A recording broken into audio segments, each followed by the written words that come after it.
Bonjour à tous, c'est un plaisir de vous retrouver à nouveau avec l'équipe Jésus est mon guide pour le partage de la lecture de ce jour, suivi d'une méditation et du psaume. Et nous poursuivons aujourd'hui le livre du prophète Ézéchiel. Nous sommes au chapitre 34, les versets 1 à 11, où il nous sera dit « J'ai racheté mes brebis de leur bouche et elles ne seront plus leur proie. » Merci à tous de votre fidélité. Un grand coucou à tous ceux qui nous écoutent sur les réseaux sociaux, sur YouTube, sur Radio Arc-en-Ciel. Et un grand coucou également à la famille Jésus est mon guide qui nous partage bien sûr chaque jour. Quel plaisir de les retrouver avec les lectures qui nous sont proposées dans cette liturgie. Et en ce moment, nous méditons avec le livre du prophète Ézéchiel. Avant de démarrer cette séquence avec ce chant à l'Esprit Saint, méditons. Demandons au Seigneur la grâce de répondre généreusement à son appel, à œuvrer pour son royaume. Au nom du Père et du Fils et du Saint-Esprit. Amen. Démarrons notre séquence avec la communauté Jeunesse Lumière, Esprit Saint, rosée de tendresse. Bonne écoute à tous.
Merci au Saint-Esprit de venir nous embraser de son amour, cette rosée de tendresse qui vient nous purifier. Et partageons à présent ce livre du prophète Ézéchiel. La parole du Seigneur me fut adressée. Fils d'homme, prophétise comme les bergers d'Israël. Prophétise. Tu leur diras, ainsi parle le Seigneur Dieu. Quel malheur pour les bergers d'Israël qui sont bergers pour eux-mêmes. N'est-ce pas pour les brebis qu'ils sont bergers? Vous, au contraire, vous buvez leur lait, vous êtes habillés avec leur laine, vous égorgez les brebis grasses, vous n'êtes pas bergers pour le troupeau. Vous n'avez pas rendu des forces à la brebis chétive, soigné celle qui était malade, pensé celle qui était blessée. Vous n'avez pas ramené la brebis égarée, cherché celle qui était perdue, mais vous les avez gouvernées avec violence et dureté. Elles se sont dispersées, faute de berger, pour devenir la proie de toutes les bêtes sauvages. Mon troupeau s'égare sur toutes les montagnes, sur toutes les collines élevées. Mes brebis sont dispersées dans tout le pays. Personne ne les cherche? Personne ne part à leur recherche? C'est pourquoi, bergers, écoutez la parole du Seigneur. Par ma vie, oracle du Seigneur Dieu, puisque mon troupeau est mis au pillage et devient la proie des bêtes sauvages. Faute de berger, parce que mes bergers ne s'occupent pas de mon troupeau, parce qu'ils sont bergers pour eux-mêmes, au lieu de l'être pour mon troupeau. Eh bien, bergers, écoutez la parole du Seigneur, ainsi parle le Seigneur Dieu. Me voici contre les bergers. Je m'occuperai de mon troupeau à leur place. Je les empêcherai de le faire paître. Et ainsi, ils ne seront plus mes bergers. J'arracherai mes brebis de leur bouche, et elles ne seront plus leur proie, car ainsi parle le Seigneur Dieu. Voici que moi-même, je m'occuperai de mes brebis, et je veillerai sur elles. Parole du Seigneur.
Cette prophétie d'Ézéchiel est comme le négatif, ou je dirais même l'inverse, de la parabole de la brebis perdue, dans laquelle Jésus parle de la joie qu'il a à retrouver la brebis perdue, tout en laissant les 99 autres le temps de la chercher.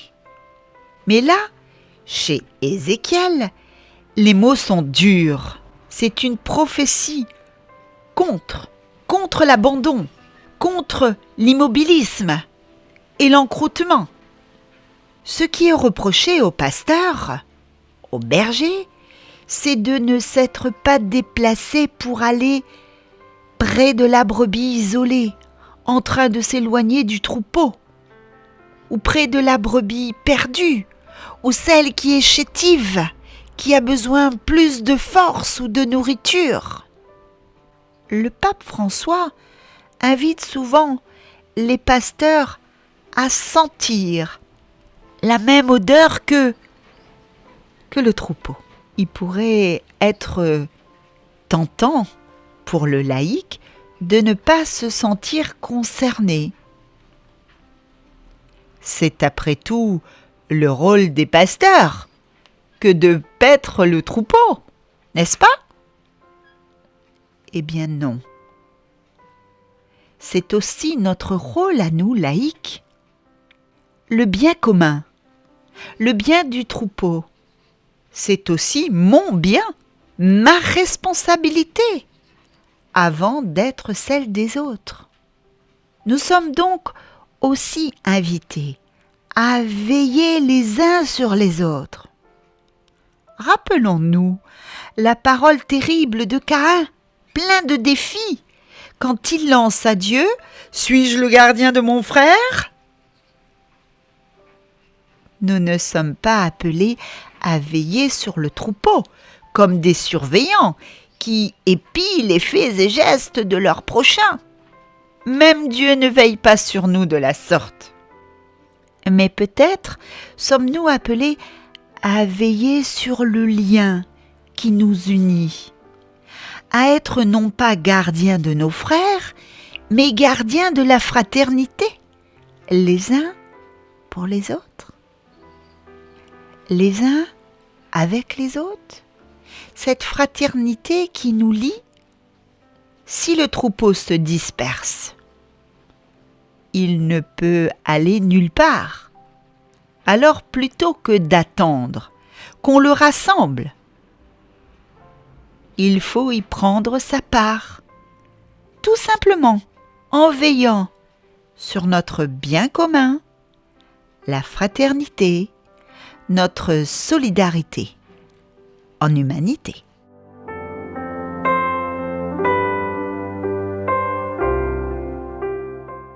Nous vous proposons à présent de retrouver Jean-Christophe avec ce très beau psaume de ce jour, le psaume 22. Le Seigneur est mon berger, rien ne saurait me manquer. Eh bien, poursuivons avec Jean-Christophe, j'habiterai la maison du Seigneur.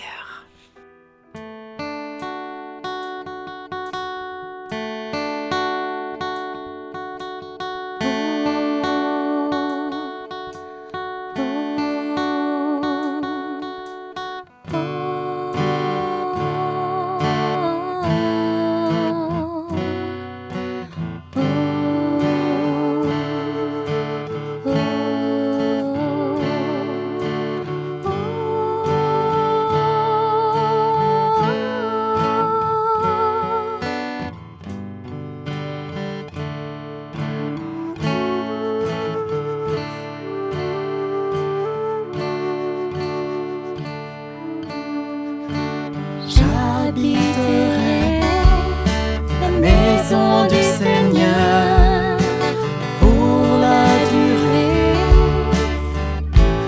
de mes jours. J'habiterai la maison du Seigneur pour la durée de mes jours. Le Seigneur est mon berger, je ne manque de rien. Sur des prés d'herbes fraîches, il me fait reposer.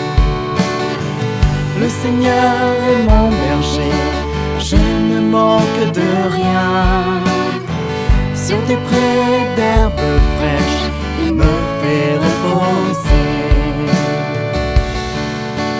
J'habiterai la maison du Seigneur pour la durée de mes jours. J'habiterai la maison du Seigneur pour la durée de mes jours. je traverse la mort, je ne crains aucun mal, car tu es avec moi, me guide et me rassure. Si je traverse la mort, je ne crains aucun mal, car tu es avec moi, me guide et me rassure.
Seigneur, pour la durée de mes jours, j'habiterai la maison du Seigneur pour la durée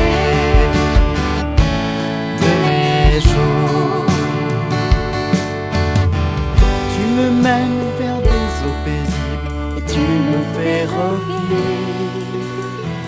me conduis sur le juste chemin pour l'honneur de ton nom. Tu me mènes vers des eaux paisibles et tu me fais revivre, me conduis sur le juste chemin pour l'honneur de ton nom.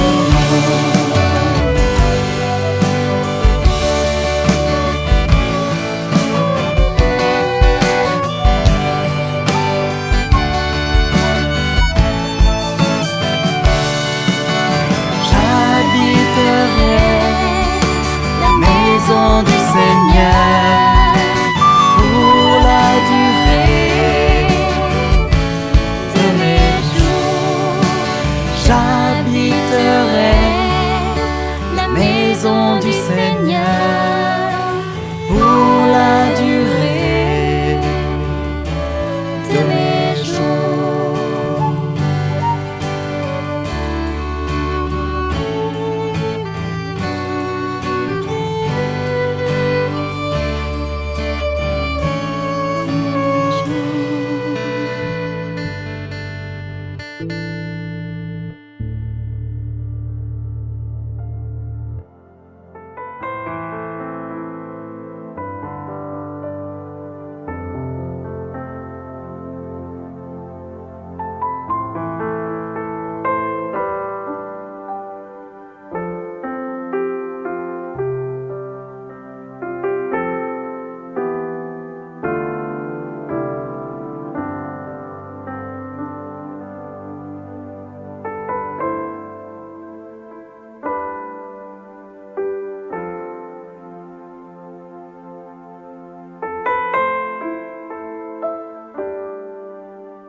Merci à Jean-Christophe pour ce psaume 22. J'habiterai la maison du Seigneur. Il est déjà l'heure de nous séparer. Merci à tous de votre fidélité. N'oublions pas, avant de terminer, de prendre le temps de partager à Jésus notre désir de répondre à son appel. Il nous appelle pour nous mettre nous aussi en route au service de nos frères.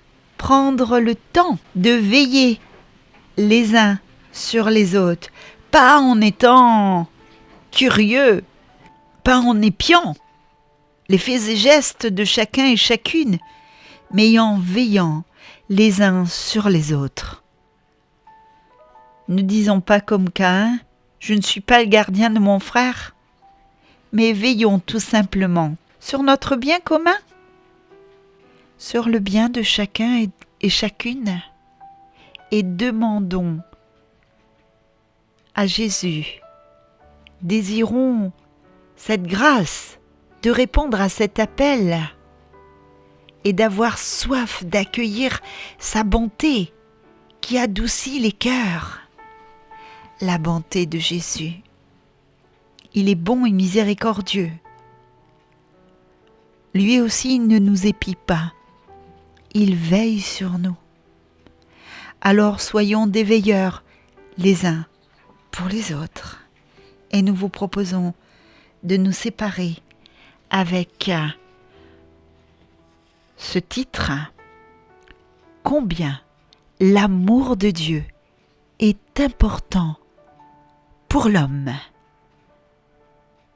Combien l'amour de Dieu est important pour l'homme. Salut, bye bye. À plus.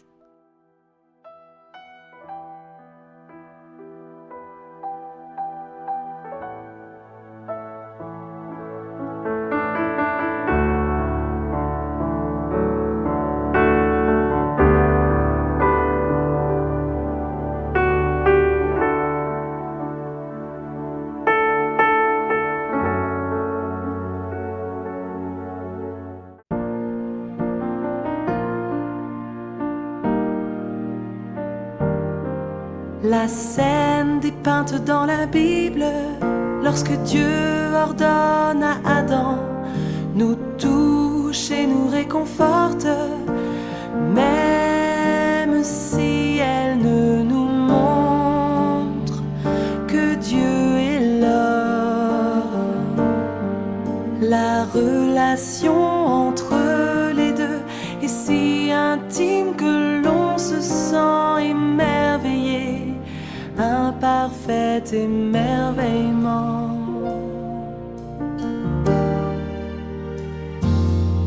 L'amour généreux de Dieu est gracieusement offert à l'homme. L'amour de Dieu l'entoure. L'homme innocent et pur est libéré de tout tracas. Il vit en paix aux yeux de Dieu. Dieu veille sur l'homme et l'homme vit sous ses ailes. Tout ce que fait l'homme, toutes ses paroles et ses actions sont liées à Dieu éternellement.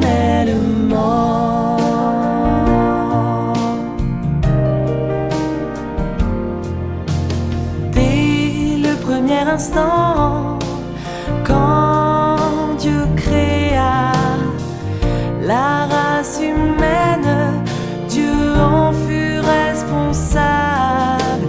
Qu'est-ce que cela implique? C'est à lui de protéger l'homme et à lui de veiller sur l'homme. Il aspire à sa confiance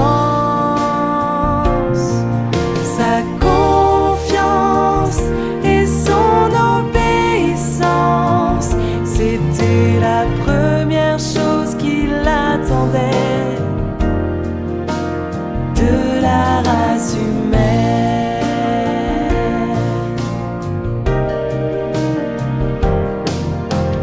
Et dans cet espoir, Dieu dit les mots suivants: tu pourras manger les fruits de tous les arbres du jardin, mais de l'arbre de la connaissance du bien et du mal, du bien et du mal. Tu ne mangeras pas, car le jour où tu en mangeras, tu mourras.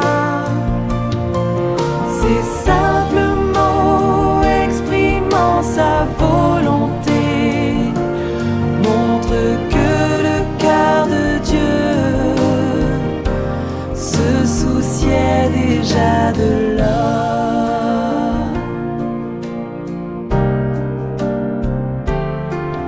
Et grâce à ces simples mots, on voit le cœur de Dieu. Y a-t-il de l'amour dans son cœur?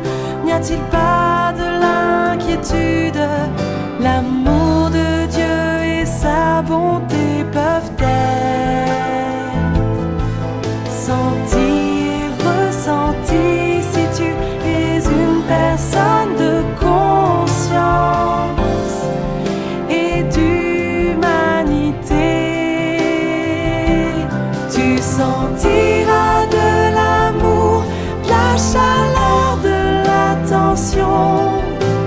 Tu seras comblé de bonheur.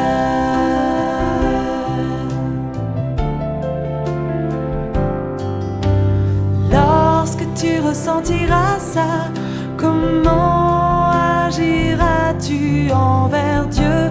Est-ce que tu t'attacheras à lui avec pure dévotion?